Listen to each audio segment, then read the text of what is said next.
Imagine stepping into one of the most lavish palaces the world has ever seen, gilded halls, glittering chandeliers, and enough silk and satin to wrap the globe twice. But take a deeper breath, and you wouldn't be swept away by grandeur. You'd be hit with a stench so foul it could wilt a bouquet of roses at 20 paces. They called it the pinnacle of power, beauty, and European elegance. But behind the golden doors of Versailles in the 17th century was a world where elegance danced with filth and beauty masked rot. This wasn't just the heart of French civilization, it was a stage, a performance, where royal women were the glittering stars and the silent sufferers.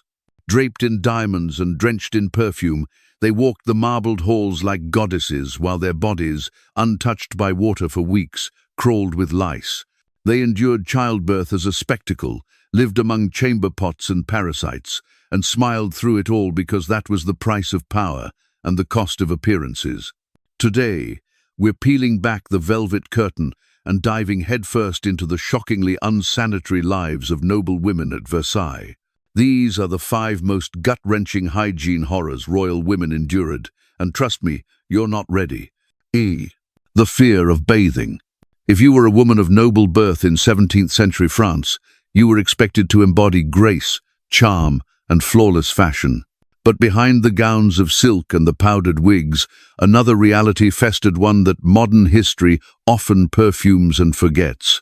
Because when it came to personal hygiene, the royal courts of Europe, and especially Versailles, were less glamour and more gilded nightmare. Today, bathing is basic hygiene. Back then, it was practically taboo. Medical science hadn't caught up with logic. Doctors believed warm water opened the pores and let disease in. Add to that the church's voice, which painted bathhouses as sinful and seductive, and you had an entire culture turning its back on water in fear and superstition.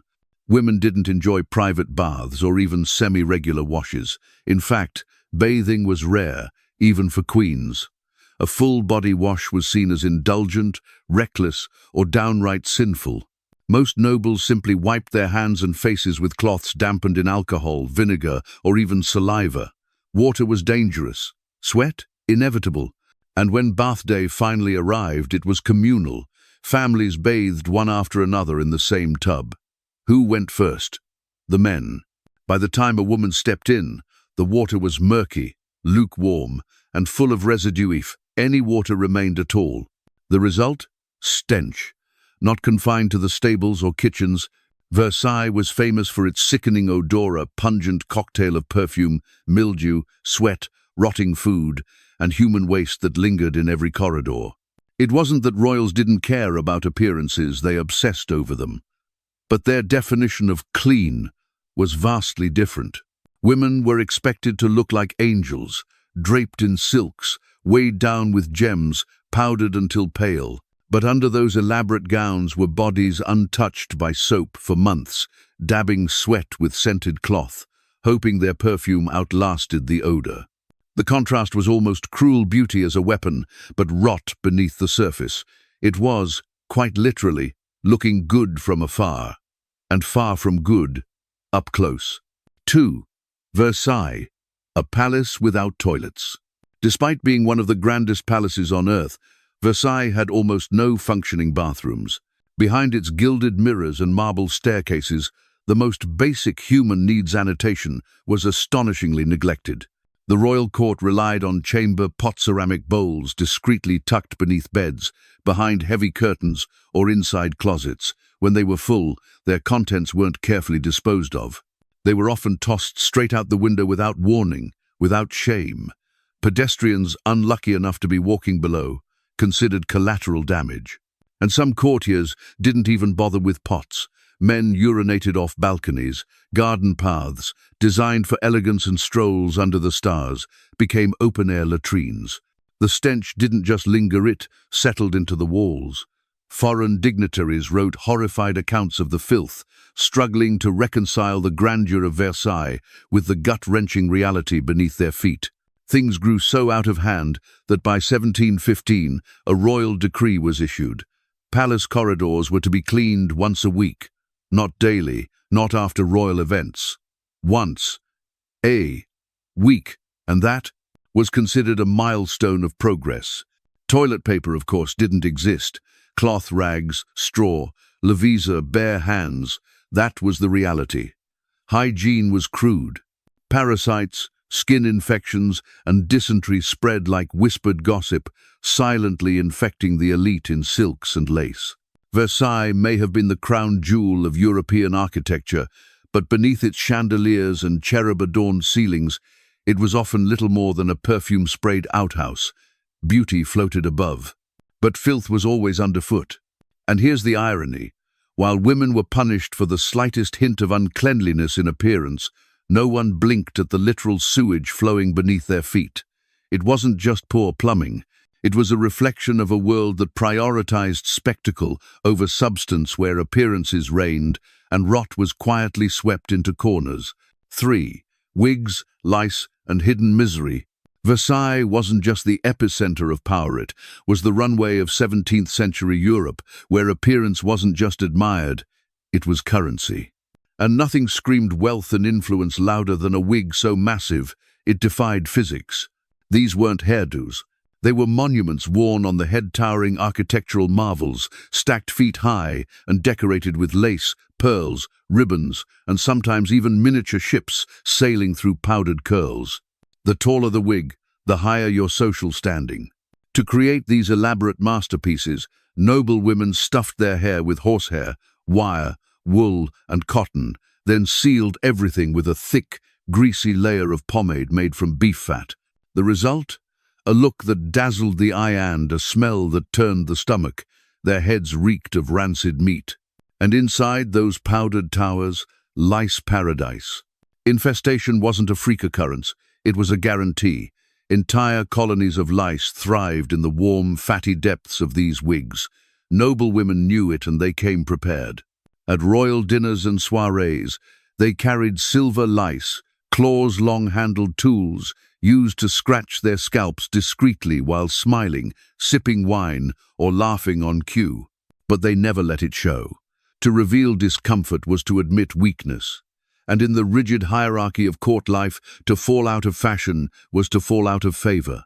And the wigs weren't just filthy, they were dangerous. Some were so heavy they caused chronic neck and spinal pain. Others caught fire when the powdered curls came too close to candlelight. Yet women wore them anyway. Because at Versailles, your wig wasn't just fashion. It was your throne, even if it hid a living, crawling ecosystem beneath the curls.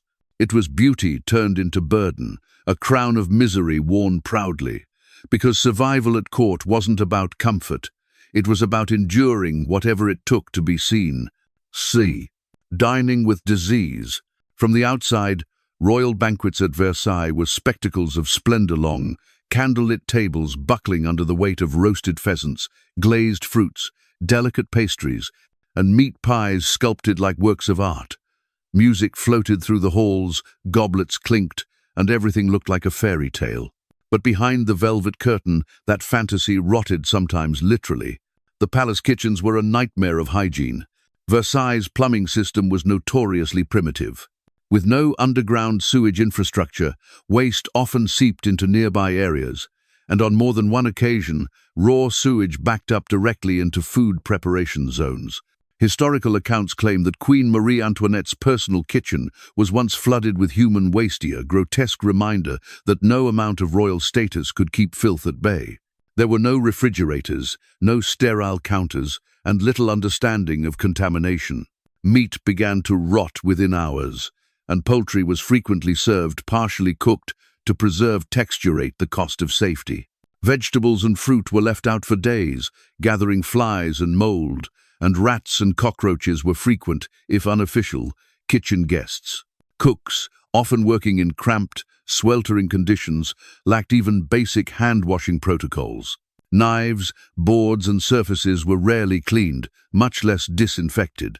Water used for cooking was frequently stagnant or reused, making it a breeding ground for bacteria. The result?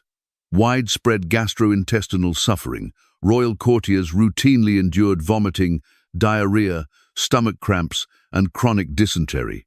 But worse still were the parasites, especially tapeworms and roundworms. passed on through undercooked meat or unwashed produce. Even King Louis XIV, the Sun King himself, was reportedly plagued by a 6-inch-long tapeworm, which he is said to have passed in his stolen, undignified fate for the most powerful man in France.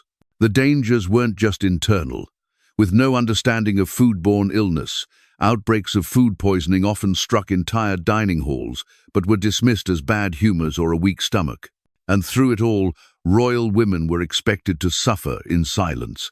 Dining wasn't about nourishment, it was a performance. Each bite had to be taken with grace, every grimace swallowed behind a tight smile. They were expected to flirt, toast, and laugh, even as nausea churned in their stomachs. A single slip vomiting in public, or excusing oneself too, suddenly could become court gossip, or worse, a sign of weakness. At Versailles, food was luxury on the surface, but danger beneath the silver platters. Woo. Childbirth as public theatre. Perhaps the most private experience for any woman is childbirth, but at Versailles it was a performance for the state. When Queen Marie-Thérèse went into labour, her chamber was packed not with midwives, but with courtiers, priests, doctors, and nobles. Why? Because people feared the baby might be switched, so every birth had to be witnessed. Marie Antoinette once fainted during labour due to the suffocating heat and crowd, and she wasn't alone. Many women collapsed, screamed, and bled under the watchful gaze of onlookers who were there not to help but to verify. Without proper hygiene, antibiotics, or trained professionals, 1 in 3 children died before the age of 3. Mothers often faced deadly infections from unwashed hands and unsterile tools. Birth was as dangerous as warrenly bloodier and more silent. So there you have it, 5 horrifying truths hidden beneath the silk curtains and golden mirrors of Versailles. Behind the elegance, women suffered silently wrapped in beauty, crushed by expectations. They didn't rule their world, they endured it. They itched, they ached, they bled, all while being watched, judged, and paraded like porcelain dolls in a perfumed theatre. If you ever thought royal life was all ball gowns and banquets, think again.